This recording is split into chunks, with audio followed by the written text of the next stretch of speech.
طيب. بسم الله الرحمن الرحيم. أنا شهر شريف. نبقى ميوت لو مش هيزعلكم.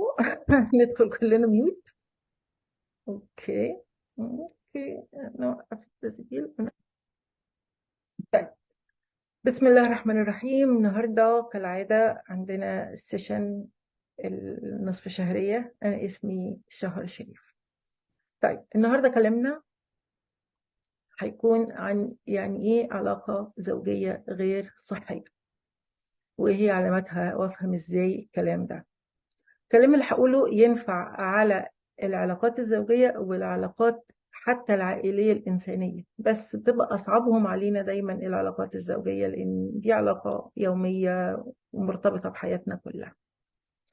طيب، هنتكلم الأول يعني إيه الجواز. الهدف منه إيه؟ الهدف منه إحنا نبقى عندنا استقرار ونبني أسرة ونعيش حياة متكاملة. بس برضو الجواز زيه زي أي علاقة في العالم لها تحديات وخلافات، بس الخلافات دي لازم تبقى عرضية، يعني ما تبقاش حاجة دايمة، ما تبقاش الطبيعة بتاعت العلاقة إن فيها خلافات، لأنها بتدي تأثير إن الديناميكية بتاعت العلاقة دي فيها حاجة غلط، يعني في حاجة غلط في أسلوب العلاقة نفسه.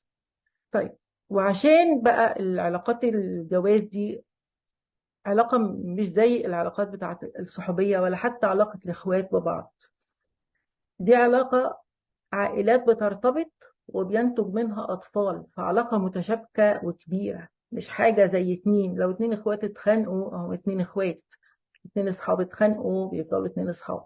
لكن الجواز بيبقى علاقة كبيرة، في ناس بتطلع نتائج من العلاقة دي أطفال احنا مسؤولين عنهم، وفي عائلات كمان بنبقى احنا شركاء في طبيعة العلاقة معاهم.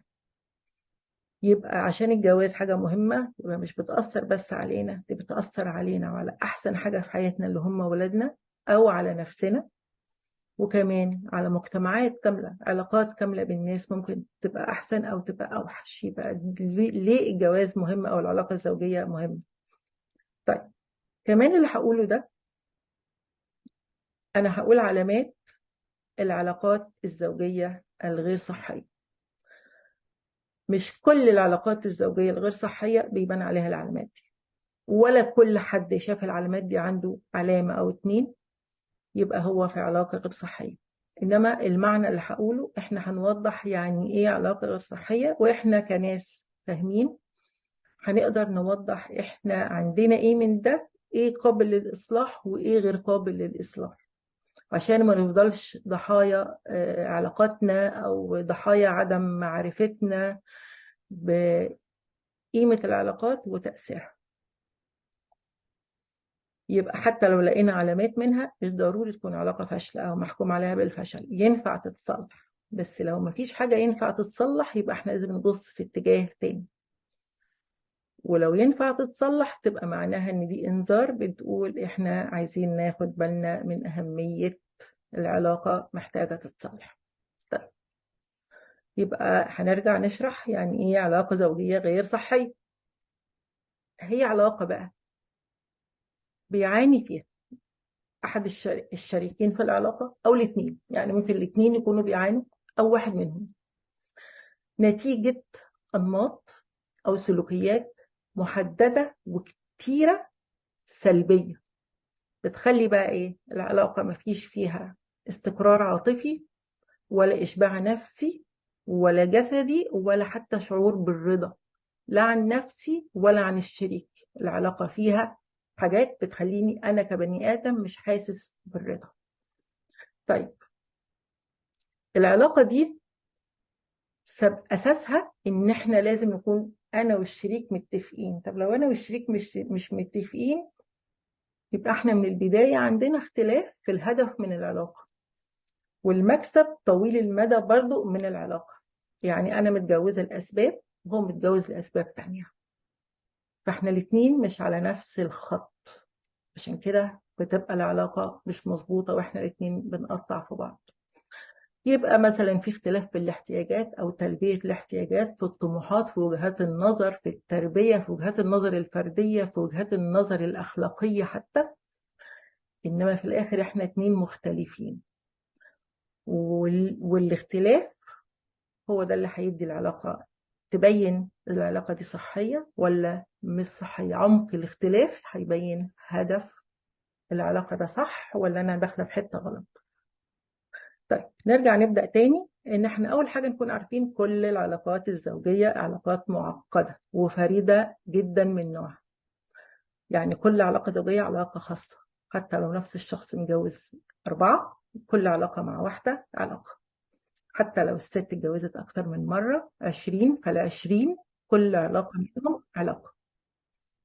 طيب إنما اللي هنقدر نشرحه دلوقتي إنه على الرغم من اختلاف الجوهري لكل علاقة، وإنها متفردة وفيري يونيك جدا جدا كل العلاقات، اللي إن في حاجات مشتركة بنقدر نعرف منها العلاقة دي كويسة ولا لا، صحية ولا لا.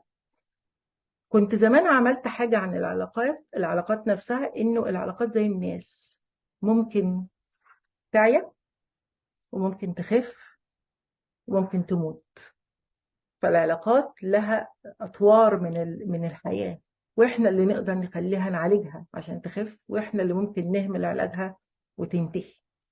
يبقى العلاقات دي مش حاجة بتبقى ثابتة، دي بتطلع وتنزل وتتغير حسب الظروف وحسب الضغوط. بس لو الأساس بتاع العلاقة كويس، ده فوق بيتصلح. لما أساس العلاقة نفسه مش كويس، لا مش هتتصلح. فاحنا ناخد بالنا احنا بنبدأ منين. طيب يبقى الهدف من ان احنا هنوضح بعض السلوكيات والأنماط للعلاقة الغير صحية، ان احنا نعرف شكل المشاكل وازاي تتحل، وشكل العلاقة كمان. يعني ايه صحية؟ يعني منين نفهم نحدد صحية العلاقة وجودتها من اللي هقوله دلوقتي. طيب انا في علاقة غير صحية، نبدأ من الأول، وده هيفيد الناس اللي عندهم ولاد هيتجوزوا أو بادئين حياة جديدة، أو حد يهمنا عايزين نقول له حاجة مهمة.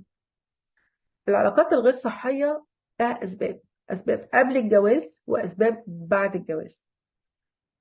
الأسباب اللي قبل الجواز نفسه عادة بيتم تجاهلها، عادة علشان احنا بنبقى عايزين نكمل الجوازة، وعلشان يعني نمشي الحالة، وأصله هيتغير، أصلها هتتغير، الكلام اللي احنا بنسمعه ده. فدي أسباب ما قبل. فلما يكون بنشوف الأسباب اللي ما قبل دي، بتبقى ريد فلاجز. يعني احنا لازم ناخد بالنا هي دي حاصلة ليه من الأساس، هو ده بدأ ليه، عشان بدأ ما نكمل وندخل في حاجة دي نشوف ده قابل للإصلاح ولا من الأول نقطع ونقلل الخسائر. طيب نيجي للحاجات في الأول اللي بتبقى قبل الجواز. أول حاجة قبل الجواز إنه مفيش تواصل بين الاتنين، هو مسافر هي مسافرة، ما بيشوفوش بعض، مفيش الأهل مانعين المقابلات طويلة الوقت يعني. فبتبقى مقابلات عائلية، مفيش بينهم حوار حقيقي يقدروا يشرحوا نفسهم بيه، فبتبقى بالعربي تعارف مش فهم. حتى أنا مش عارفة الشخص، أنا اتعرفت عليه بس. فيبقى اتنين اتجوزوا من غير ما يعرفوا بعض من أساسه. حاجة تانية إن الشريكين أحدهما يعني أو الاتنين إنه يمثلوا على بعض، يبين الوش الحلو، ما يقولش حقيقته، ما يقولش إن بتضايق من إيه وما بتضايقش من إيه. يبقى شيك كده، وفي كل حاجة شيك زيادة عن اللازم، مش الطبيعي. وبرضو الهدف إن الجوازة تتم بغض النظر عن حقيقة كل شخص. أنا ببان هادية وببان ما بتضايقش من الكلام ده، أو هو يبان ما أعرفش إيه ويبان كريم، الكلام ده. طيب الحاجة التالتة تحصل لما النفس الاتنين اللي قبل الجواز ما بيتكلموش عن مشاعرهم ولا مخاوفهم ولا توقعاتهم من العلاقة خالص. ما بيتكلموش بصدق مع بعض ولا شفافية. أنا بخاف من كذا، ما بحبش كذا، بحب كذا، أنا طبعي كذا، أنا في عيب كذا، الكلام ده ما بيتقالش. فالكلام ده لما ما يتقالش في علاقة في بداية التعارف، يبقى أنا في الآخر ما شرحتش حقيقتي، واللي اتجوزني ما يعرفنيش، او انا اتجوزت حد ما اعرفوش. من الاسباب اللي بتخلي العلاقات غير صحية قبل الجواز انه الجوازة تكون بتتم لأسباب غير سليمة، غلط. يعني أنا متجوزة عشان أهلي قالوا لازم أتجوز، أنا متجوز أو أنا متجوزة علشان الناس قالت لازم أتجوز، هيقولوا عليا إيه، عانس ولا راجل ما بيتجوزش. أو إن أنا متجوزة عشان أنفذ توقعات أسرتي من جوازة ما لأرباح اجتماعية أو أرباح مالية، جواز عائلات، جواز مصالح. الشخص مش في الموضوع. انا متجوزه عشان البي طلب ناس، او متجوزه علشان، او متجوز عشان اخلف ويبقى عندي بيت واخلص وامشي الدنيا، لكن انا ما يهمنيش الشخص. من الاسباب اللي قبل الجواز بتخلي العلاقه غير صحيه انه اكون داخل الجوازه لاسباب تخصني انا، منها الخوف من الوحده، الهروب من مشاكل، عايز بيت، عايز واحده تسد من ورايا، مش عارفه اعيش حياتي لوحدي، عايز حد يخدمني. واحدة تكون بتشتغل فتسندني ماديا. النوع ده من الجوازة هو مش بيتجوز عشان يبني حياة مستقرة، هو بيتجوز عشان يطلع من أزمة مؤقتة.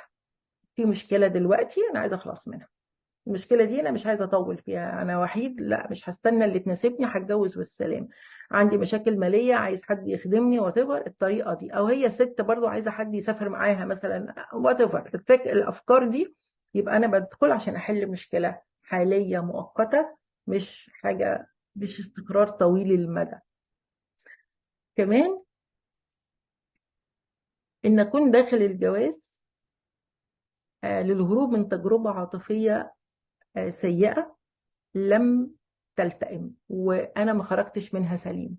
فانا عايز ابدل شخص بشخص، فبدل حاجه بحاجه، شخص باخر. لكن انا لا يعنيني الشخص وانا مش جاهز اني ادخل في علاقه وابقى عارف انا بحب الشخص ده او مش بحبه، هقدر استحمله ولا مش هستحمله، في علاقه، في تواصل بيننا، هينفع ولا مش هينفع. انا داخل اسد خانه بالعربي كده.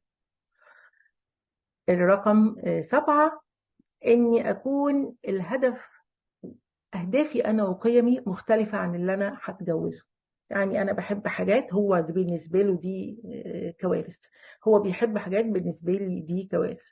اختلاف في العادات، واختلاف في البيئة، واختلاف في التربية، واختلاف في الرغبات، واختلاف كمان في رؤيتي للدنيا. فاحنا الاتنين مش شبه بعض. لو كنا في مجتمع مش زوجين لا يمكن نكون أصحاب، أو لا يمكن يكون في ترابط بيننا. دي علاقة مريضة. الحاجات دي جزء من اللي بنشوفه قبل الجواز. نتيجته ان الناس دول بيدخلوا على ارضيه مهزوزه مش ثابته، وما عندهمش حاجه يقفوا عليها ويسندوا نفسهم في بدايه الجواز، لان الجواز كبروجكت حاجه فيها مشاكل، حاجه فيها كتير. اللي بيخليها كويسه ان في اسس اتحطت، وفي مشاعر تخلي الصعوبات دي تقل، انها مش هتمنعها. فلما يبقوا داخلين من الاساس والحاجات دي مش موجوده، فهم داخلين بناس عندها مشاكل، والمشاكل هتيجي طبيعي بطبيعه الحياه وطبيعه الجواز وتبعياته. يبقى دي حاجات اللي قبل الجواز. مهمتها الوقت ان احنا بنقولها لو احنا كلنا متجوزين لاولادنا او اللي نحبهم، او كمان نتعلم من الدروس، ما نخافش ان احنا نقول لا في الاول على حاجات كتير. طيب، بعد الجواز بقى ازاي العلاقه تبقى، ليه بتبقى غير صحيه بعد الجواز؟ بعد الجواز بتحصل حاجة بقى، ان خلاص احنا متجوزين وعرفنا بعض، بس بقى الحياة بتاخد روتين قوي، وتبقى فيها ضغوط. انا عندي ضغوط مالية، وعندي. اول حاجة بقى بتأثر على الجواز وبتضربه في مقتل وتخلي العلاقة غير صحية، الخيانة، ان حد يخون التاني، لانها بتخلص على الثقة، ودي اساس العلاقة. احنا الاتنين عايشين في بيت واحد، فلو مفيش ثقة بيني وبين الشخص ده، او بيني وبين الست دي، هكمل ازاي؟ هحط ازاي فلوسي في بنك وحياتي في بنك مش واثقه فيه وعارفه انه مش بتاعي او مش امين على العلاقه؟ يبقى الثقه، الخيانه الزوجيه اول حاجه.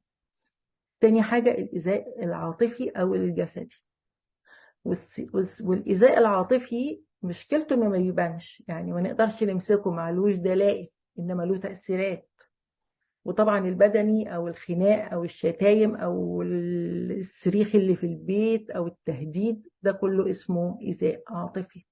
ده بيخلي العلاقة تعيا، ما تبقاش علاقة صحية. كمان من العلامات التقليل من شأن الشريك. اقول له انت مالكش قيمة، احسسه انه مش مهم، او احسسها انها مش مهمة، انا متجوزها وخلاص هي جوازها. كمان من الحاجات اللي بتبوظ العلاقات جدا إن أخوف الشريك. يعني إيه أخوفه؟ مش هعمل له بابا يعني، لا، أخليه مش أمين معايا، مش حاسس إن أنا مطمن مع الشخص ده، ست أو راجل. مش حاسة إن أنا مطمنة مع الشخصية دي. أنا حاسة إن أنا متجوزة حد عندي مشاعر خوف معاه، ما أقدرش أقول له على كل حاجة، ما يقدرش يعرف عني أي حاجة، وكمان ما أقدرش أضمن تصرفاته، ودي علاقة خطر.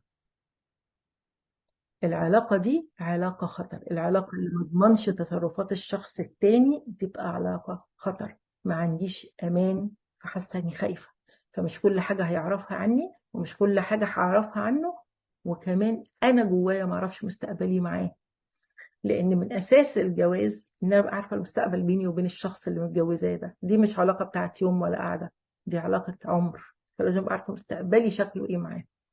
فأول من الحاجات اللي بتأثر على صحة العلاقة، الصحة بتاعتها، صحتها، هي الخوف، عدم شعوري بالأمان. والأمان هنا كلمة كبيرة جدا، تشمل الأمان المالي والجسدي والنفسي، ما تشملش جزء واحد. طيب، النقص في التواصل بيني وبينه، ان ما اقدرش اتكلم معاه، يعني لا هو ما بيسمعش او هي ما بتسمعش، كل كلام يقلب خناقه، فانا اتعلمت اسكت. من الحاجات اللي بتخلي العلاقه غير صحيه عدم مناقشه المخاوف والمشاكل.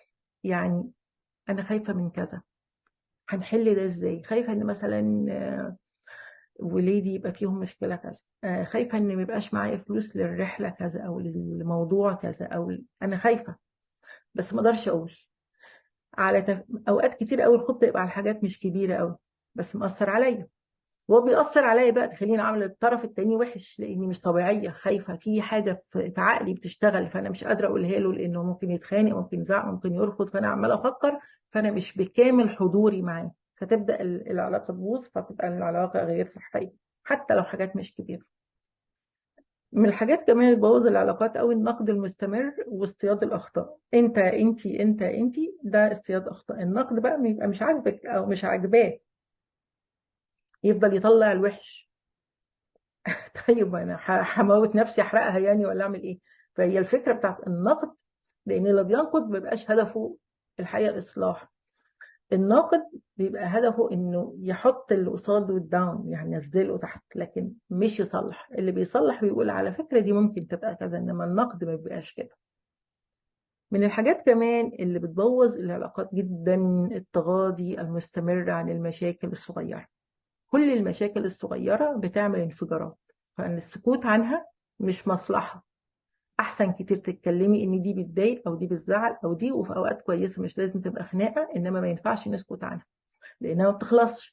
فكل مرة أنا بفوت مشكلة بحطها على جنب، وبعدين جايبة التانية حطاهم على جنب، وبعدين التالتة حطاهم على جنب، وبعدين يكبروا، وبعدين أنا فاجر على التافهة، فيبقى شكلي مش طبيعي. انما الحقيقه ان في تراكم، والغلطه عندي اني ما شرحتش التراكمات من الاول. فما نسكتش عن المشاكل التافهه لانها ما بتبقاش تافهه. طيب كمان بتعمل استياء، يعني غضب بس غير محدد. انا مش عارفه متضايقه من ايه، من الشخص ده متضايقه من ايه بالظبط، ما عنديش حاجه محدده، بس هو في الحقيقه التراكم، التوافه دي. الحاجه اللي بتبوظ العلاقه ان انا دايما آه، اقول عيوبه بس. يعني اصل هو وحش وفيه كذا وكذا، او هي وحشه وفيها كذا وكذا، واسكت، يبقى انا دايما بشاور على النواقص بس. كمان عدم الاحترام المتبادل بينهم، لما يكون الاتنين بيتكلموا مع بعض بقلة احترام. في فرق بين الهزار وفي فرق بين قلة الاحترام. لما يبقى العلاقة بين الراجل والست يبقى قلة احترام، طريقة التعامل، في حد بيهين حد. كمان إظهار الرفض للشريك. يعني إيه إظهار الرفض؟ يعني ما تقبلش مشاعره. دي حاجة بقى صعبة جدا. يعني إيه بقى؟ مثلا متضايق، أنت هتفضل تعكنن عليا؟ متضايقة، هو أنت طول النهار قرفانة بالذنب؟ هنا مفيش أولا معرفة للمشاعر، الحاجة التانية عدم احترام ليها. فالنتيجة إن مفيش حد هيقول لي مشاعره للتاني، وبعدين يبقى في انفصال نفسي قوي جدا ما بينهم. يبقى عدم احترامي والتقليل من شأن المشاعر حتى لو بالنسبة لي تافهة، هي كبيرة عند الطرف التاني أحترمها، مش لازم أصدقها. يعني مش لازم أشوفها كبيرة زي ما هو شايفها، إنما لازم أصدق إنه متضايق. ممكن يبقى فستان ما لقيتيهوش ومتضايقة، أصدق إنه ده مضايقك، إنما مش لازم أتفه. مش فالتسفيه لا، إنما ممكن التوضيح إن الموضوع مش كبير قوي، ممكن يتحل بطريقة أحسن كده. إنما التقليل من قيمة المشاعر أو رفض المشاعر لا، دي جارحة، لأنها بتهين الإنسان من جوه، بتحسسه إنه قليل. كمان من الحاجات اللي تبوظ العلاقات إن أنا أقلل من رأي الشخص الآخر أو ما أقدرش. لا لا لا، ما تفهمش الكلام ده، مالكش دعوة بيه، لا لا ما تفهمش أنت الحاجات دي، لا لا لا لا، خليك في نفسك، أنت مش فاهم حاجة أصلا. أو أنت من إمتى أنت ليكي رأي أصلا؟ بتفهمي في إيه أنت؟ يعني معلش، بتتكلمي إزاي وأنا بتكلم يعني؟ طيب، كمان من الحاجات اللي تبوظ العلاقات الغيرة المفرطة والشك والتملك، لأن هي مش حب. الغيرة مش حب. الغيرة خوف من الفقد للطرف الآخر، عدم ثقة فيه، إنما مش حب. التملك مش حب، لأن التملك أنا عايزة أحط الطرف التاني ده حاجة بتاعتي أملكها، لكن أنا مش بحب، عايزاه أبقى أنا بتحكم. لو أنا بتملك حد مش بحبه. لو أنا بغير على حد غيرة مفرطة، لا أنا مش بحبه، أنا بحافظ على ضعفي. عشان بس نميز الحب، ما تخافيش من الطرف التاني. انما لما تخافي من الطرف التاني وتغيري، لا يبقى مش بتحبي، انت بتطمني، بتأمني نفسك. في فرق كبير بين الحب والغيرة. والشك طبعا البلوى السوداء. تبادل الاتهامات بين الطرفين بالتخلي عن المسؤوليات، من ضمن الحاجات الوحشة قوي ان انا انت السبب، انت السبب، انت السبب، انت السبب، انت المسؤول، انت المسؤول. كل واحد فينا يحاول يحدف التهمة على التاني لمجرد ان مش انا اللي اشيل الليل. الهدف ايه؟ لو هو طلع انه غلطان، المشكله موجوده ولا اتحلت؟ موجوده. يبقى الهدف من ده ايه؟ ان انا اطلع نفسي صح وبس، شكرا، خلاص انت صح، نسقف، وبعد ما نسقف الحل المشكله مش هتتحل تاني. يبقى التبادل الاتهامات هو نفسه التخلي عن المسؤوليات، عشان يطلع هو اللي غلطان كويس، وبعدين مين هيصلح؟ مين هيشيل نتيجه الغلط؟ حتى لو هو اللي غلطان، النتيجه بتاعت الغلط دي الأسرة كاملة هتشيلها. يبقى ساعتها مش مهم مين غلطان على قد الحل فين. ده تبادل الاتهامات. من الحاجات كمان اللي بتحصل بتبوظ الدنيا جدا في العلاقات، العزلة. ان انا ايه؟ ابعد عن الناس او اجبر الطرف التاني عن التخلي عن اجتماعياته، لان انا ما بحبش الناس، اصل انا مش عايز دوشه، اصل انا ما بحبش كده، لا لا مش عايز اشوف ناس. لا، حضرتك هتجددي الروح بتاعت حياتك ازاي؟ هتدخلي ناس وافكار جديده في حياتك ازاي؟ هتجددي لاولادك وبيتك ازاي؟ او انت هتجدد لاولادك وحياتك؟ ما فيش، مش هيجي لك مصدر خارجي. كأن احنا عندنا ميه ما بتتكررش وما بتتنضفش، يبقى لازم هتبوظ وتبقى غير صالحه للشرب. يبقى لا العزلة عن الناس بالمزاج، ولا الإجبار لطرف التاني على التخلي عن اجتماعياته، الاثنين بيبوظوا كل العلاقات. كمان عدم الأمانة والكذب في العلاقة، إخفاء المعلومات، ما أقولش كل حاجة عني حقيقة، ما أقولش مرتبي، ما أقولش إن مثلا عندي مثلا بعمل حاجة مهمة، ما أقولش حاجات، ما أكذب، دايما أكذب. اكذب يا اما للتفخيم او للتقليل، الاتنين ضد الحقيقه. يعني ابين نفسي اكتر من اللازم، او اقلل من اللي معايا اقل من اللازم عشان اللي قدامي ما يطمعش فيا. حضرتك قلت لي ببساطه ان في عدم ثقه، خلاص حضرتك شرحت ان انا مش اهل للثقه. العلاقه تستمر ازاي؟ مستقبلنا اصلا يبقى ازاي؟ عادي جدا لو احنا اتنين وعايشين حياه واحده وفي بيت واحد، ان احنا اتنين نكون حاجه واحده. مش حاجة واحدة معناها إن كل واحد يتنازل للتاني، حاجة واحدة إن كل واحد ممكن يعرف كل حاجة عن التاني، خصوصا الحاجات المالية، بس من حق كل واحد يشيل بما يناسب أو يحوش أو يعمل بما يناسب طبيعة علاقتهم، وبما يناسب طبيعة الحياة، والهدف من التحويش إيه، والكلام ده كله ما يضرش. ما نخافش. ما هو الناس اللي بتمنع حد تحوش مثلا، هو خايف من إيه لو حوشت؟ الست أو الست خايفة من إيه لو الراجل حوش؟ خايفة من حاجة عندها. كويس قوي. يبقى العلاقة هنا فيها خطر، مش الفلوس الخطر، العلاقة نفسها هي اللي فيها الخطر. طيب، إخفاء الحقائق اللي بتأثر على الجوازة أو أحد الشريكين أو الأطفال، زي مستوى المالي أو الاجتماعي زي ما قلت قبل كده، أو الأمراض. يعني لو العيلة فيها أمراض مثلا وحد خبى عشان الجوازة تتم، المنتج اللي هيطلع إيه؟ ما هو الأطفال دي هيطلع عندها مرض، يبقى العيلة دي كلها تعاني. إنما الطبيعي إن الطرف الجديد ده لازم يعرف يقبل أو لا يقبل، هو حر. بس في أمراض خلاص ماشي، بس لازم تتعرف.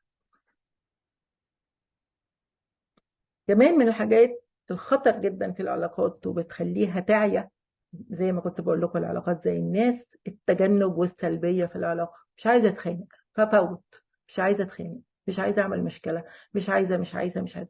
هو يعمل، هي تعمل، هي اي حد يبقى هو سلبي والتاني هو اللي بيتصرف. فيه طرف سلبي، دي علاقة. العلاقة اتنين، طرف سلبي وطرف ايجابي، مفيش توازن، العلاقة مش هتبقى سليمة، مش هتنفع. وكمان نتيجة ده لما نتيجة التجنب والسلبية في العلاقة، هو مشكلته انه ما بيحلش المشاكل. يعني لو انا متضايقه من الطرف الثاني في حاجه وما قلتش، المشكله هتتحل؟ لا، التراكمات هتزيد عني. كويس قوي، الغضب هيزيد. والسبب الاساسي انا، لاني ما قلتش وتجنبت. من وجهه نظري اصلا مش بحب المشاكل، اصلا انا مش بتاعه خناق، اصلا انا لا، هو حضرتك ما واجهتيش، فنبقى واضحين، نوضح هدف التجنب. هل انا بتجنب عشان اللي قدامي ده هيأذيني، ولا بتجنب عشان انا مش عايزه افتح المشاكل؟ لو هيأذيكي ما تعمليش كده، تجنبي، لان لازم تكوني في امان. انما لو مش هيأذيكي وانت بس مكبره دماغك، لا. اوكي. الإساءة المالية من الحاجات الوحشة قوي في العلاقة الزوجية. الإساءة المالية يعني ايه بقى؟ الإساءة المالية البخل، التحكم، امنع حد يبقى عارف الفلوس، انا المسؤول ماديا، بس التلاعب المالي، اخد الفلوس بتاعه الطرف الشريك او الشريك ياخد الطرف من التاني الفلوس. دي اسمها الاساءه الماليه. ان ما يبقاش فيه شفافيه في العلاقه، ما يبقاش فيه امان، ان انا جايبه حاجات او هو جايب حاجات، كل واحد فينا خايف من التاني، او واحد يبخل على اللي في البيت. مش بسهوله يخلي ممنوع تشتغلي، ممنوع يبقى معاكي فلوس، ممنوع يبقى مش عارف ايه، هي نفسها تبقى بخيله. لا، دي اسمها إساءة مالية. أو إن أنا آخد حاجة الطرف التاني، دي اسمها إساءة مالية. أو أثر في حق بيتي، دي اسمها إساءة مالية. هي دي الكلمة بالظبط. طيب، كمان من الحاجات اللي تبوظ العلاقات الزوجية قلة العلاقة الحميمة، إلا إذا كانوا هما الاتنين متفقين على كده. إنما لو واحد بيتعب واحد لأ، لأ، دي هتبوظ العلاقة. الحاجة كمان التانية، الانخفاض التلامس الجسدي والعاطفي. يعني مش حاسس بيها عاطفيا، مش حاسة بيا عاطفيا، مش عارفة مشاعري ايه. مفيش بيني وبينه كلام من النوع ده، مفيش بينه وبينه اللغة، مفيش فيها تعاطف، مفيش طبطبة، مفيش أحضان، احتواء، مفيش فيها ده. علاقة جافة. العلاقات الجافة علاقات بتموت، بتبقى مش عايشة كويس. كمان ان الزوجين او الطرفين في العلاقه ما يقعدوش مع بعض كتير، يفضل كل واحد فيهم يقعد بره. يا هي تقعد مع اصحابها، هو مع اصحابه، انما 90% من الوقت هم مش مع بعض، فالعلاقه بتموت تدريجيا، بتبقى البيوت زي اللوكندات. وبنسمع كتير قوي من الناس العلاقات بينهم عامله كده. كمان الاهتمام المبالغ فيه بالاخرين او بالانشطه المشتركه بره مع اخرين. يعني اصحابي كتير، فانا ست مشهوره، فاصحابي كتير مش فاضيه قوي لبيتي. او ان صاحبتي عايزاني في موضوع، وصاحبتي التانية عايزاني في موضوع، وصاحبتي التالتة عايزاني في موضوع، وانا مشغوله مشغوله مشغوله. اه، بعمل حاجات كويسه للناس، بس قصاد ده انا بهمل حاجات مهمه لناس في رقبتي، ولادي وجوزي وحياتي. ونفس القصه مع الراجل، لو انا طول النهار بقضي خدمات للناس وسايب، معلش حضرتك بيتك فين؟ فنفس الفكرة، يبقى الاهتمام المبالغ فيه بالآخرين وسيبان بيتي. الأول لازم يكون اهتمامي ببيتي، لو عندي وقت فاضي أروح للناس التانية عادي جدا، مفيش مشكلة. كمان المماطلة ورفض الحلول الوسطية أو تعدد الاختيارات. يعني إيه؟ يعني لو في طلب، الست عايزة حاجة أو الراجل عايز حاجة، بكرة بعد بكرة بعد، الهدف إيه؟ التسويح، وما عملوش. طب ما انا هغضب مره واتنين، هفوت مره واتنين، يبقى الغضب هيتراكم او هيبقى مفيش ثقه.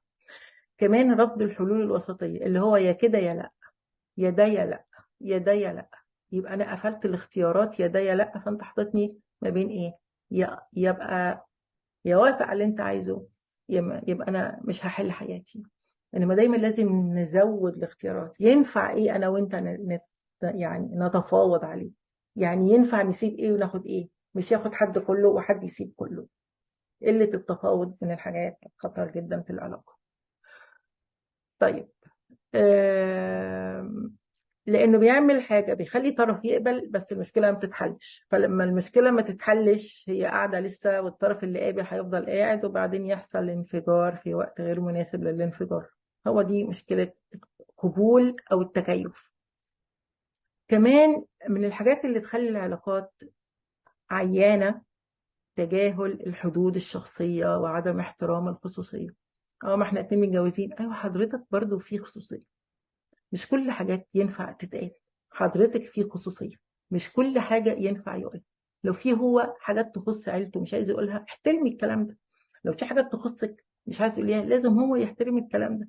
في خصوصية في أوقات احنا لازم نكون فاصلين عن الناس، أو مش كل حاجة حتى لو الزوج أقرب حد ليكي لو ما تقدريش تقوليها ما تقوليهاش. لو حاسة إنها تجرحك ما تقوليهاش. ولو حاسة إن الحاجات دي هو مش عايز يقولها ما تضغطيش من باب إن لازم أعرف عنك كل حاجة. لا، انت لازم تعرفي عنه كل حاجة بإرادته. لازم هو يعرف كل حاجة عنك بإرادتك.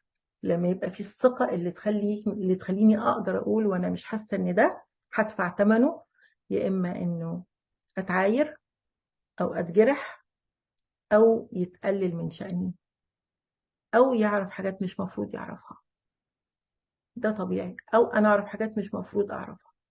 هو ده بالظبط. لما أحب أقول، ولو الطرف التاني عايز يقول ما ينفعش أضغط واتعدى حدودي. طالما حاجه بره حدود بيتي عادي جدا اني ما اعرفهاش، مش ضروري اعرف ده. طيب، من الحاجات كمان اللي تبوظ العلاقات السلوكيات المتلاعبه، ودي بقى مصيبه.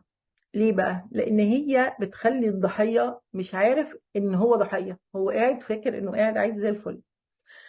زي ان حاسس الطرف التاني بالذنب، لو ما عملتيش كده انا هزعل منك وتبقى مش بتحبني، او لو ما عملتيش كده تبقي انت بتدمريني. ايوه، طب حضرتك كده ده يدمرني انا؟ ما هو يا انا يا انت، او يا انا يا انت.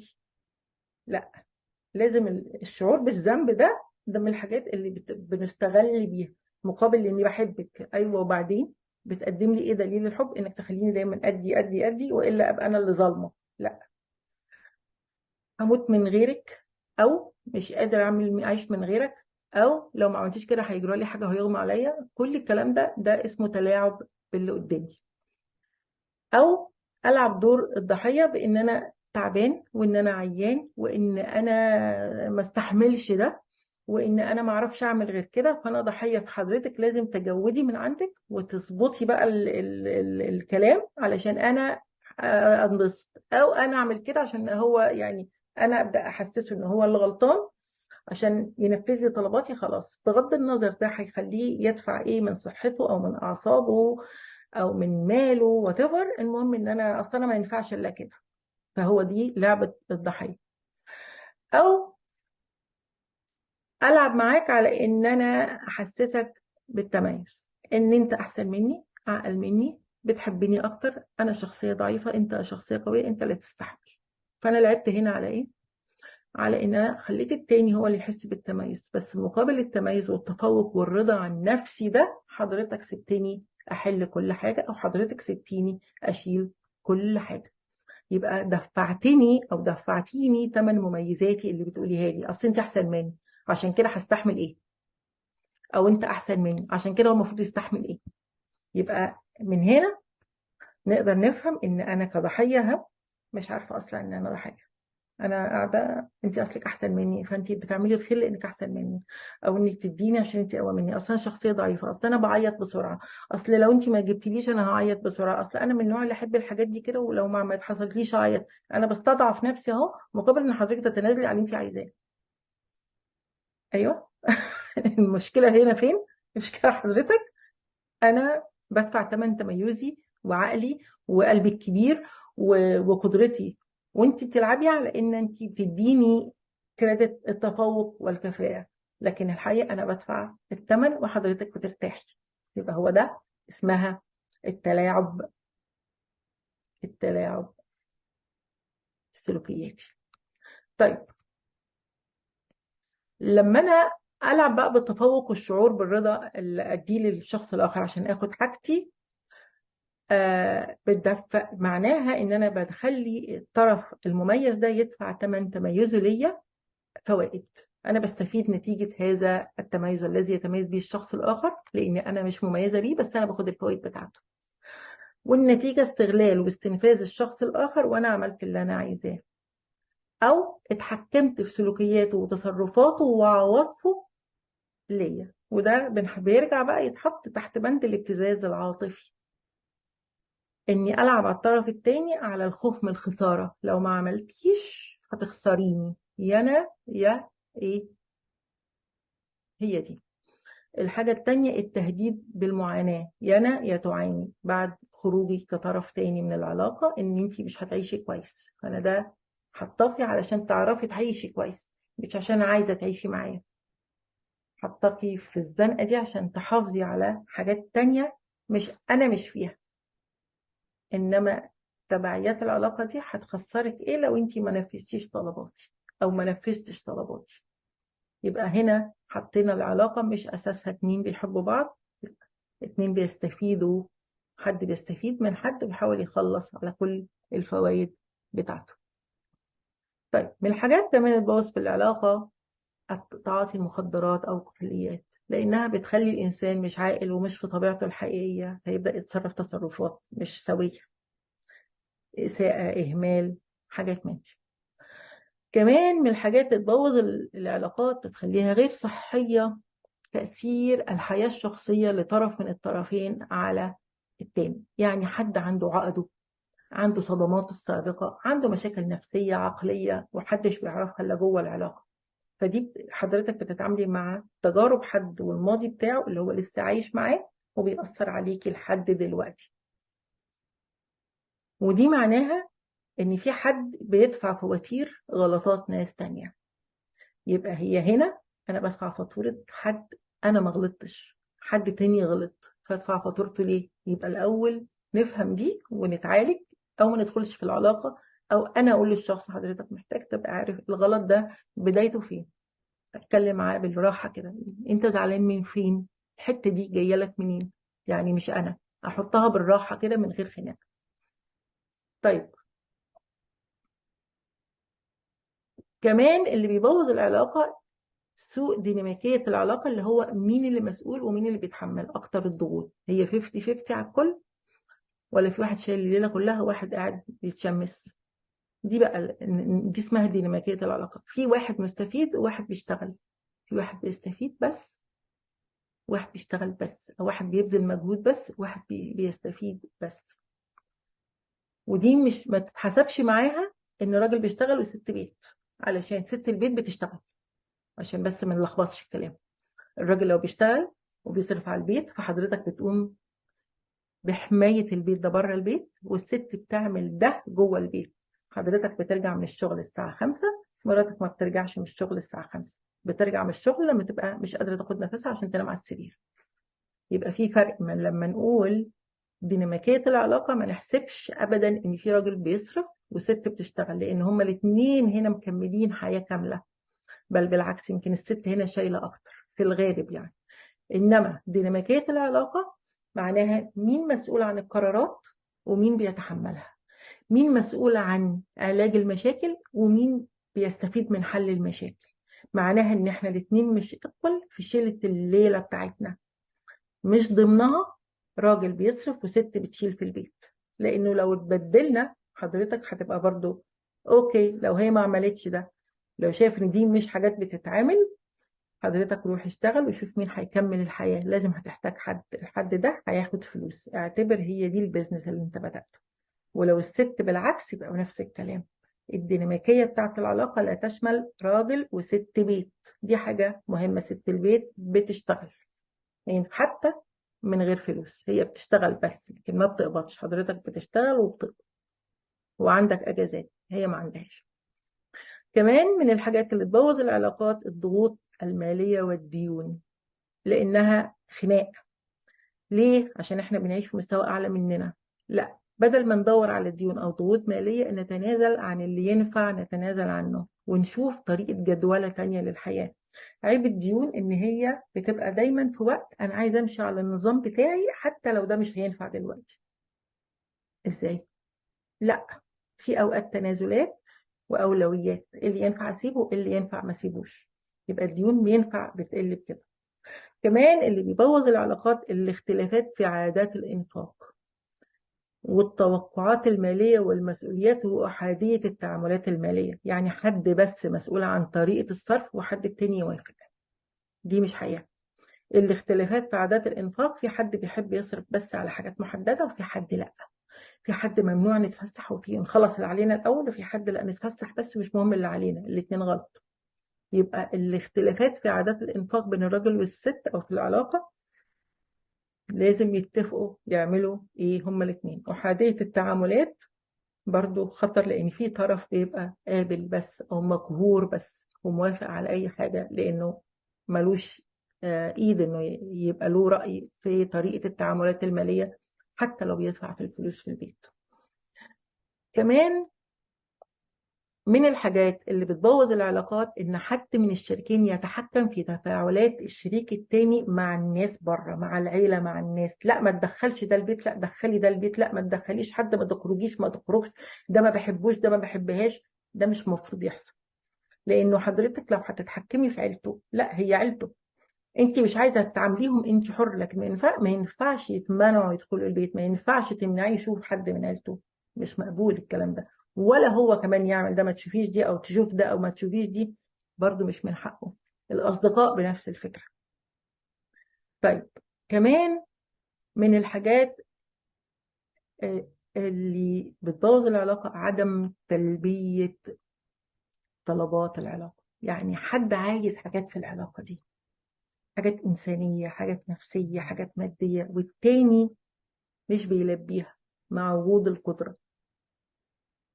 مش شايف انها تستاهل، مش مهم، هتعمل ايه يعني، لا مش ضروري. دي اسمها عدم الوفاء بطلبات العلاقة. ممكن تكون منهم مثلا انه انا بحب انام كتير الظهر مثلا، لا ما فيش نوم الظهر يا ستي، انا بحب انام، لا ما تنامش اصل مثلا. او يبقى في ان الاجازة احنا بنحب نخرج والست مش عايزة او الراجل مش عايز.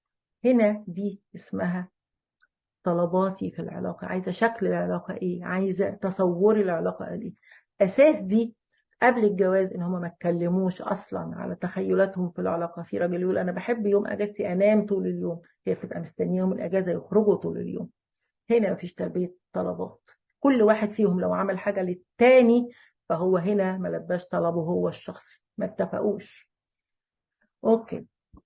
كمان الاعتمادية المفرطة على أحد الشريكين، يعني حد مشيل حد الليلة من أولها لآخرها وهو قاعد. ففي حد بيستنزف وحد بيتملي ويبقى أوفر دوز، فطبعا دي بتبوظ العلاقة. كمان عدم تبادل الشكر والتقدير والامتنان لما يبذل في العلاقة من كل طرف. يعني يجي الراجل من بره وانت بتعملي ايه طول النهار، تيجي الست وانت بتعمل ايه طول النهار، انت بتعمل ده قاعد على المكتب، لا هو مش قاعد على المكتب، ما بيشتغلش، بيشتغل. او انت قاعده في البيت، البيت بيتنظف منين، من الملائكه مثلا لو هي قاعده. يبقى عدم تقدير مجهودات كل طرف من التاني. هي شايفه انه ما بيعملش حاجه مهمه وهو كمان شايف ان هي ما بتعملش حاجه مهمه. الاتنين دول بيدمروا بعض، لان في كل واحد فيهم بيتكلم من وجهة نظره. كل واحد فيهم فاكر انه التاني ما بيعملش. طب هو لو ما بيعملش، اللي بيدخل بيتك من فلوس ده بيجيبهم مين؟ اللي بيجيبهم هو. لو هي ما بتعملش، حياتك المستقرة والبيت النظيف والحاجات اللي جوه الادراج والهدوم اللي جوه الدواليب، مين بينظفها، مين بيحطها؟ دي لو كانت ست بيت هي. يبقى عدم تقدير كل سلوكيات او اعطاء كل طرف في العلاقة برضو بيموت العلاقة. طيب احنا كده اتكلمنا عن علامات العلاقة الغير صحية. ايه الآثار السلبية للعلاقة الغير صحية؟ أول حاجة الآثار البدنية، إن احنا عندنا توتر مستمر ومشاكل صحية وارتفاع ضغط الدم وأرق ودوشة ووش وكتير. معظم الأمراض اللي بتجيلنا وخصوصا السرطانات ونقص المناعة والقلب بتبقى من الضغوط النفسية اللي بتجيلنا من البيت ومن المشاكل. اتنين، الصحة العقلية، اكتئاب وقلق وتدني احترام الذات وعدم شعور بالقيمة، والكلام ده كله يجي لنا من المشاكل، لأن في حد بيهين وفي حد بيقبل. كمان ضعف اتخاذ القرار، عدم القدرة على اتخاذ القرار. ليه؟ لأنه خلال سنين العلاقة أو فترة العلاقة في حد بيقلل من قيمة قراراتي، فأنا بدأت أصدق إن أنا قراراتي مش صح، فأتعلم إن أنا معرفش ما أقدرش أعملها، أخاف من منتجها، أو إن غلطاتي حتى وأنا صغيرة أو غلطاتي التافهة في أول الجواز أتحاسب عليها حساب كبير، فخاف أخد قرار لمجرد إني ما اتحاسبش، فأتعلم إن أنا دايما ماليش صوت عشان أتقي شر الإيذاء. من ضمن نتائج العلاقات التعبانة أو الغير صحية. طيب كمان في الجواز التأثير على الأطفال، كلنا عارفين تأثير المشاكل النفسي والجسدي على ولادنا وعلى سلوكياتهم وعلى طريقة رؤيتهم للدنيا وطريقة رؤيتهم للحياة، فأنا جايبة ناس عشان أعذبهم. كمان الصراعات أو العلاقات الغير صحية بتعمل مشاكل مالية، لأنه نتيجة إن أنا متضايق أو أنا متضايقة أو هو متضايق، إحنا بناخد قرارات مالية غلط. إن أنا أروح أشتري من غير سبب عشان أريح دماغي، عشان مش عايزة أروح أقعد في أكل بره أو أكل في مطعم مصرف تريبل المبلغ لمجرد اني عايزه افضي دماغي. القرارات الماليه الخاطئه، او اروح اسافر وانا مش جاهز للسفر. القرارات الماليه الخاطئه للتخلص من الضغوط الانسانيه او النفسيه. يبقى انا هنا وصلت لنقطه الضغط المالي، يبقى انا باثر على الاستقرار الاقتصادي لبيتي ولعيلتي. كمان بيأثر على قيمتي الذاتية جوه البيت. يبدأ بقى النقد المستمر والتلاعب والإساءة بمرور الوقت يخلي الناس اللي جوه البيت عندهم مشاكل. هو أنا ما استحقش كطفل أعيش حياة سوية؟ أبقى أنا اللي غلط. يبقى أنا خدت بدل ما أقول بابا وماما اللي غلط، أقول أنا. يظهر أنا اللي ما استحقش، يظهر أنا أستاهل، أصل أنا ما كنتش كويس، يبقى أنا مش كويس. ما أخدش الحاجات دي إن هم اللي غلط، أخد أنا اللي غلط. او ان الزوج والزوجه احد الطرفين يشك في اختياره ويقول انا اللي غلطان عشان اخترت كده، اصلا الانسان مش بعرف اختار. طخ طخ طخ، ابدا اربط الكلام ده على نفسي واقول لاني لا استحق. خصوصا لو في طرف مبتز، دايما بيوصل لمرحله عدم الاستحقاق، لانه دايما بيخلي واحد يبذل والتاني يقول له مش قوي يعني لسه شويه كمان، لا لا لا مش بالظبط، لا لا لازم تكون احسن من كده. فدايما مهما بذلت من مجهود لسه مش واصل، فانا مهما عملت يبقى قليل. كل ما هو قليل لازم اعكسه على نفسي، لاني بقدم قليل فابقى انا كمان قليله. طيب الحاجه كمان مهمه بتحصل من تاثير العلاقات الغير صحيه، العزله.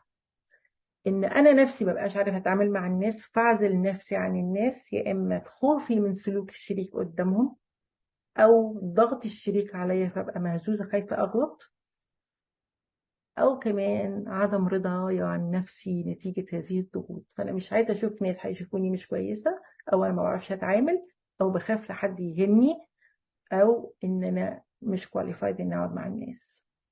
لازم اعزل نفسي عشان اتجنب الالم. طيب احنا كده قلنا جزء من السلبيات عن العلاقات الغير صحية. طيب تتحل ازاي؟ اول حاجة اعترف، ابقى عندي وعي بقى، اعترف ان العلاقة دي غير صحية، واشوف بقى هل العلاقة دي غير صحية ينفع تتصلح ولا لا. العلاقة دي فيها توافق مع قيمي وأهدافي طويلة المدى ولا لا. هل في فرصة أنا والشريك ينفع نتصلح، عندنا مساحة، لأن العلاقة مهمة ولا لا. الكلام ده أبقى هو ده اللي اسمه الوعي الذاتي والوعي بقيمة العلاقة. إيه الحلول المناسبة في الفترة دي؟ لأن عندي حياة وعندي ولاد وعندي حاجات كتيرة لازم أحافظ عليها. نعمل ايه؟ نتكلم ازاي؟ ايه الغلطات اللي عندي اللي ممكن تخليني اقلل غلطه؟ ايه الغلطات اللي عندي اللي ممكن انا اصلحها؟ اخلي الريموت بتاع حياتي معايا، وابدا بنفسي. مالكيش دعوه بالشريك، ما تبداوش بالناس التانية، ابداوا بنفسكم. مفيش حاجه بتتصلح الا مني الاول. هيخلص 50% من المشكلة. كل واحد عارف نصدق غرايزنا أصلا، حاسين بإيه. أنا عارفة أنا بعمل إيه، ما أعملوش. لو عارفة إن ده لو عملته هيزود الغضب عند الطرف التاني، أو هيزود، أو أنا بتريجرز الحاجات دي، أقللها. أتواصل مع الشريك. التواصل لازم يبقى تواصل في لحظات الحب، مش في لحظات الغضب، لأنه في الغضب مش تواصل، ده خناقة. اتكلم عن مشاعري واحنا كويسين، اقول له انا عايزه اقول لك على كذا، او اقول للشريك او اللي في العلاقه التانيه بغض النظر، اب، زوج، اخ، صديقه، انا عايزه كذا، عايزه اتكلم معاك في كذا، حاسه عندي مخاوف منك في كذا، او عندي مشاكل في كذا. اعمل حدود، ودايما الحدود في وقت الحب مش في وقت الغضب. انا بحبك وانت بتعمل كذا، انا بزعل لما بتعمل كذا، بيخليني افهم غلط. هي دي الحدود. الحدود في مكان الحب، اوعوا تحطوها في مكان الغضب. احط حدود بالسلوكيات اللي بحبها والمقبوله، واقول له ده غير مقبول، واكون ثابته ما اغيرش الكلام. ما اقبلوش في اوقات وارجع واعمل عليه خناقه في اوقات. الحدود لازم تكون متحدده وبطريقه حازمه وثابته ومن غير خناقه. كمان حاجه مهمه يا جماعه، ان احنا نثقف نفسنا. يعني ايه علاقه غير صحيه؟ او نفهم يعني ايه. يعني احنا بنعمل ده ليه؟ هي ليه غير صحيه؟ معناها ايه غير صحيه؟ افهمها عشان العلاقه ما كملش فيها بالطريقه الغلط، عشان ما تكملش عايه زي ما بيقول. لو هو بيحب يسيطر، اساله بالراحه، هو هدفه ايه من السيطره؟ يعني انت خايف من ايه؟ ايه اللي مزعلك؟ حاسس بايه لو انت عايز يعني بتسيطر ليه؟ ايه اللي بيخليك عايز، ايه الخوف اللي يخليك عايز تتحكم؟ في حاجات في العلاقات غير مقبوله تحت اي بند: الايذاء العاطفي والجسدي وعدم الاحترام. ماشي، دول بقى عايزين حد من خارجي، يجي حد يساعدك من العيله او الاصدقاء، او تجيبي كوتش، ولا تجيبي حد يصلح لك الموضوع ده، او يبقى فيه قصه اخرى بقى هكلم عليها بعدين. بس لو في حاجات زي التحكم والنقد، ممكن نتكلم. اللي مزعلك ده مزعلك ليه؟ كويس. طب ده مش بتحبه؟ كويس. امال ايه اللي بتحبه؟ يبقى انا هحطه على التراك اللي يقدر يفهم بيه الغلطه فين. ما بيحبش ده، كويس، عرفت، خلاص شكرا. بتحبي ايه؟ بتحب ده، انا بعمله كويس، يعني انا كويسه في الحته دي، ناقصني الحته دي. اه تمام، شكرا، عرفت. خلاص، يبقى انا فهمت اهو. ما قبلتش النقد وقعدت اعيط او اخد موقف على الفاضي، لا، حطيت اللي قدامي حتى لو بينقدني في موقف انه لازم يبقى معايا شريك على نفس الحته. انا صلحت اهو، هصلح دي، حاضر، بس كده. طيب، ارجع الشريك لنقطه الرضا غصب عنه من غير ما ياخد باله انه، طب والحلو بتاعي ده كويس، يعني دي كويسه، لازم يرضى. خد الحته دي هصلحها، يبقى حته صغيره اهي، وضحتها لك انا هنا حته صغيره، انما حطيت قدامك الحته التانيه اللي انت راضي عنها. يبقى النقد انا هحوله لاسلوب تعليم. بتنقدني بده، يبقى ده مش حلو، مش هعمله، شكرا، مش هعمل ده، شكرا. كل يوم هتصلح النقد ده، هستفيد منه، مش هتأذي منه. كمان الهدف من الوصول لنقطة الرضا ان احنا نعلم نفسنا قبل الشريك ان المشكلة ما تبقاش مين فينا اللي هينتصر، لا، اللي هنستفيد من النقد ده ان احنا هنتصلح. كمان في حاجة مهمة بقى، انا بقول ان انا بتأذي ومش مرتاحة. في حاجة قبل ده كله اسمها السلامة اولا. يعني اي شكل من اشكال سوء المعامله لازم تدوري على سلامتك الاول. لازم تكوني حاسه بامان، حتى لو عايزه تصلحي. لو التصليح ده مش هيكون فيه امان ليكي، ما تصلحيش، تستني لما تشوفي حل اخر بقى. تهدي كده وتتحملي لحد ما تعرفي تخرجي الخروج الامن. انما ما تروحيش تتكلمي مع حد ما بيستوعبش، او حد مش متزن عقليا، لا، الكلام ما بيبقاش كده. فما ينفعش في الوقت ده تضحي بسلامتك. سلامتك أولوية قبل كل حاجة. حتى لو عرفت إن العلاقة غير سوية أو غير صحية أو غير قابلة للاستمرار، سلامتك برضو أولا. يبقى ساعتها هتدوري على مساعدة مباشرة، وتدوري على سلوك خروج آمن. وآمن تشمل جسدي ومالي، ما تشملش جسدي بس. فما ينفعش تسمعي كلام حد مش في موقفك ولا في ظروفك ولا حاجة خالص. مالكيش دعوة بكلام الناس، تمشي باللي يناسبك، حتى لو من العالم كله مش عاجبه، انت تقدري تفهمي اللي يناسبك. يبقى لو عنف، مباشر، تدوري مساعدة مباشرة. لكن لو مش تعرفي لأي ظروف، يبقى هتاخدي خطوة لورا وتهدي وتقبلي مؤقتا وتدوري على حاجة اسمها بقى استراتيجية الخروج الآمن. لازم أخرج من العلاقة دي، كفاية ضرر، يبقى العلاقة دي أخرج بطريقة آمنة من غير ما تأذي. يبقى أولوياتي هنا رعايتي أنا الشخصية، أشوف نفسي. أتأذي بقى إزاي جسديا أو ماديا أو إنسانيا؟ لا، أوقف بقى التصليح لو مش هينفع، وابدأ أتعامل في إيه اللي يناسبني دلوقتي عشان أأمن نفسي للخروج. يبقى هنا الخناق ملوش ثمن، المواجهة ملهاش ثمن، يبقى احنا هندخل في حرب خاسرة. الحرب الخاسرة اللي بيدخلها الناس اللي مش أذكياء أوي. الصح الخروج الآمن والانسحاب، هنا ده الانتصار. يبقى هطلع أتعلم لوحدي، أفهم إزاي أمشي، أشوف ناس ممكن تدخلني في إيه يصلح لي حياتي، تقوي شخصيتي. أبدأ أدرس شوية حاجات تعلمني الدنيا هتمشي إزاي، وماذا لو إن العلاقة دي مش هتكمل، هعمل إيه بدل ده؟ إيه البدائل؟ تقييم العلاقة هنا عشان أعرف بدائل إيه. العلاقة دي تستحق إني أصلح ولا مش ولا لا تستحق، واخد القرار بناء على التقييم الصح والهادي. عشان كده قلت خطوة لورا، ما ينفعش خالص ناخد الكلام بالعواطف او ناخد الكلام بكلام الناس كلنا. عشان كده الجوازات بصفة خاصة تسمعوش كلام حد، نفسكم او متخصص. بعد كده لا، خلاص كده خلصت. طيب، يبقى لو العلاقة تقييمها يخليني اخد القرار اصلح ولا امشي، هو ده الصح. تستحق الجزء ابذل فيها جزء يعني مجهود كبير عشان انقذها ولا لا؟ اولوياتي انا، مش اولويات اي حد تاني، ومش اولويات الطرف التاني، اولوياتي انا. عندي ايه بحافظ عليه. وكمان اتعلم البناء والتعافي من العلاقات السيئة. لو انا بتهاجم كتير اعرف ان ده بيعكس شخصية اللي بيهاجمني. لو بنتقد كتير، لو بتقلل من شأني كتير، كل واحد بيعكس مخاوفه. ده مش واقع فيا، انا مش الشخصية دي.